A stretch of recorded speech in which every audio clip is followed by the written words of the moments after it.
Solar panel को अपनी जगह पे माउंट करने के बाद अगला काम आता है इसके साथ इन्वर्टर लगाने का। तो यहाँ पे हमने इन्वर्टर कैसे लगाना है आज की वीडियो में आपको मुकम्मल तरीका कार बताया जाएगा। जैसा कि पिछली वीडियो मैंने आपको बना के दिखाई थी जिसमें हमने यहाँ पे 10 प्लेटें अटैच की थी, वो वीडियो अगर आपने देखनी है तो आईडी विजिट करके भी देख सकते हैं, दूसरा मैं मेंशन भी कर दूंगा। तो यहाँ पे हमने 10 प्लेटें लगाई थी और 10 प्लेटों में से 8 प्लेटें आज हम इस्तेमाल करेंगे। हो सकता है ये जो है कुछ दिनों तक 4 प्लेटें और लेके आएंगे, तो फिर साथ साथ की 2 स्ट्रिंगें बना के हम नीचे लेके जाएंगे। सबसे पहले हमने जो यहाँ पे एक पाइप हमें नज़र आ रहा है, इसका जो है नीचे एक डीपी बॉक्स में जा रहा है। तो यहाँ पे हमने स्टील वायर या फिश वायर का इस्तेमाल करते हुए यहाँ से तार नीचे लेके जानी है।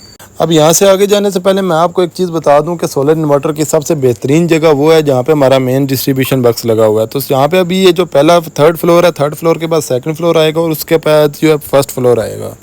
तो वहाँ पे हमने तारें ले जानी है, कुछ यहाँ पे अपने एक्सेसरी इस्तेमाल करनी है, जैसा कि यहाँ पे हमने वापडा शेयरिंग भी इस्तेमाल करनी है, लोकल इन्वर्टर का इस्तेमाल करेंगे। यहाँ पे जो है ब्रेकर, चेंज ओवर, इसी तरीके से वोल्टेज प्रोटेक्टर, एक यूनिट काउंटर और इसी तरीके से एक डीसी ब्रेकर का भी इस्तेमाल करेंगे। तो इन्वर्टर की बात करते चलें, लोकल 8 किलोवाट का इन्वर्टर इस्तेमाल करेंगे जिसमें वापडा शेयरिंग भी है और इसका रिजल्ट चेक करने के लिए आप मेरी आईडी विजिट करके अगली वीडियोस देख सकते हैं। तो सबसे पहले तो आप इसके कनेक्शन समझने, कनेक्शन करने के लिए सबसे पहले हमने यहाँ पे एक डीसी ब्रेकर लगा दिया। कोशिश किया करेंगे डीसी ब्रेकर को एक अलग जो है सेपरेट कनेक्शन दे दिया करें, लेकिन अभी जो हमें ये कहा गया कि इसके अंदर ही आप डीसी ब्रेकर लगा दें।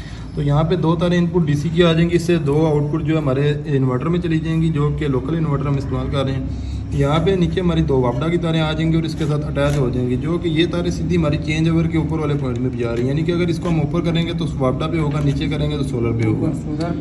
और ये आप अपनी मर्जी से ऊपर नीचे भी कर सकते हैं, यानी कि ये आप चाहें नीचे अगर वापडा चाहते हैं, ऊपर सोलर चाहते हैं, तो ये तारें आपने नीचे वाली ऊपर वाली नीचे कर देनी है। और यहाँ पे ये जो प्रोटेक्टर है इसके जो अब हमारा सोलर इन्वर्टर लग जाएगा, उससे 2 तारें आएंगी जो कि इस प्रोटेक्टर में लग जाएंगी और ये यूनिट भी काउंट करेगा और इससे आउटपुट हमारी इस चेंज ओवर में चली जाएंगी। अच्छा, ये हमने ब्रेकर इस वजह से लगाया कि जो हम इन्वर्टर इस्तेमाल कर रहे हैं लोकल, इसमें वापडा शेयरिंग का भी ऑप्शन है, जो कि मैक्सिमम हमें 8 पैनल की 2 स्ट्रिंगें बनानी पड़ेंगी, फिर वापडा शेयरिंग काम करेगी। क्योंकि अगर हम इस तरह के नहीं करेंगे तो इसके वोल्टेज जो है 320 से नीचे रह जाते हैं। जब 320 से नीचे वोल्टेज रह जाते हैं, हमारा जो इससे होता ये है कि वोल्टेज जो है 320 हो जाते हैं जैसे वो रेक्टिफायर से गुजरते हैं। जब 320 से रेक्टिफायर से गुजरते हैं तो सोलर के वोल्टेज कम होते हैं, वापडा के ज़्यादा होते हैं, तो वो सारा फिर वापडा से लेना शुरू कर देता है। इसीलिए कोशिश किया करें 7 या 8 पैनल कम से कम लगाएं, तो फिर इसकी वापडा शेयरिंग ऑन करें। तो बाकी ये फिलहाल हो सकता है अभी इस्तेमाल ना करें। बाकी जो है इसका सारा तरीका अगर आपने समझ लिया होगा, इसको लगा के फिर आपको चेक कराते हैं। तो दोस्तों यहाँ पे हम जो है लोकल सोलर इन्वर्टर का इस्तेमाल कर रहे हैं, जैसा कि इसमें वापडा शेयरिंग भी है। इसके सबसे पहले आप यहाँ पे कनेक्शन समझ लें। नीचे यहाँ पे एक पाव का पीवी का नज़र आ रहा होगा, पॉजिटिव नेगेटिव दे के यहाँ पे हमने सोलर की तारें लगा देनी है। सेंटर में वापडा और इसी तरीके से तीसरे नंबर पे हमारा जो कनेक्टर है वहाँ से आउट तारें हो जाएंगी 220 वोल्ट।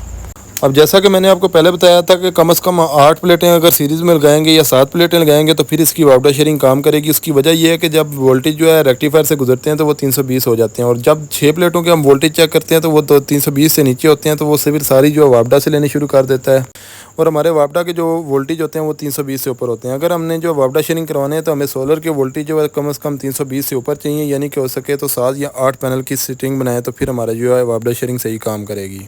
तो उम्मीद करता हूँ आपको बाकी मुकम्मल तौर पर समझ आ गई होगी। ये 3rd फ्लोर है, 3rd फ्लोर से हम जो एक फिश वायर का इस्तेमाल करते हुए 2nd फ्लोर में जाएंगे और 2nd फ्लोर से एक दोबारा जो है हम वहाँ से स्टील वायर या फिश वायर का इस्तेमाल करते हैं हम 1st फ्लोर में जाएंगे जहाँ पे हमारा मेन डिस्ट्रीब्यूशन बॉक्स है। तो ये आपको नज़र आ रहा है, ये 2nd है। जैसा कि यहाँ पे अभी जो है दूसरे मंजिल पे आ गए, यानी कि सेंटर वाली पोर्शन पे आ गए। एक तीसरा मंजिल है और उसके ऊपर एक मोमटी ये छत है, उसके ऊपर सारे पैनल हमारे लगे हुए हैं। यहाँ से हमने जो है तार दोबारा डाल के नीचे वाले जो है सेट में ले जानी है। तो पहले हमने जो तार डाली थी वो यहाँ तक आ चुकी थी, जैसा कि इस डिस्ट्रीब्यूशन तक आ चुकी थी, जो कि 3रा फ्लोर है। और यहाँ से हमने जो है एक फिश वायर का इस्तेमाल करते हुए दूसरे पोर्शन पे आए और वहाँ से एक फिश वायर का इस्तेमाल करते हुए हम तीसरे जो है सबसे लास्ट पोर्शन पे आएंगे, जो कि ग्राउंड फ्लोर है। अब यहाँ पे एक मेन डिस्ट्रीब्यूशन बॉक्स लगा हुआ है, इसके यहाँ पे ऊपर 4 अदद स्क्रू लगे हुए हैं। चारों स्क्रू हम खोल लेंगे और इसी तरीके से इसको हमने जो मुकम्मल आज़ाद कर लेना है। इसी तरीके से दोस्तों यहाँ पे हमने DC 6 mm वायर यहाँ तक लेके आ जानी है, जहाँ पे जो है सोलर पैनल से लेके यहाँ तक आएंगी। और इससे आगे की जो है कम्प्लीट इंस्टॉलेशन देखने के लिए, यानी कि इन्वर्टर भी हमने इंस्टॉल कर दिया और इसकी टेस्टिंग भी कर दी। आप आईडी विजिट करके 2nd पार्ट और 3rd पार्ट देख सकते हैं। तो मिलते हैं इंशाल्लाह नेक्स्ट वीडियो में। अल्लाह हाफिज़।